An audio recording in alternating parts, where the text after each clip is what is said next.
የዮሐንስን ክብር ግን ያክል ያለው ማንም ክብር የለም ከመቤታችን ውጭ በጣም ትልቅ የተከበረ ነው የዮሐንስ ክብሩ ግን ተመልከቱት ጌታው እንኳን ያላስተማረውን ትምህርት አስቀድሞ ተናግሮ ክርስቶስ ልክ እንደሱ ያደረገ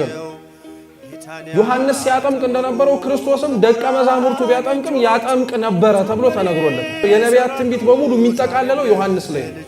የሐዋርያት ስብከት በሙሉ የሚጀምረው በዮሐንስ ነው ይቅርና ሐዋርያት ክርስቶስ እንኳን የሰበከው የመጀመሪያው ስብከት መጀመሪያ የተናገረው ዮሐንስ መጥምቅ መንግስተ ሰማያት ቀርባለችና መንግቡ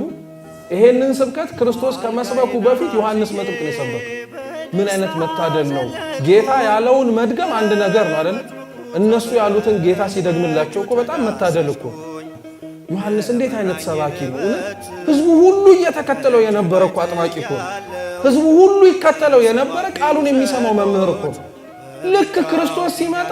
ህዝቡ እየፈለሰ ወደሱ እንኳን ሲሄድ ደቀ መዛሙርቱ መተው ስሞታ ሲያሰሙ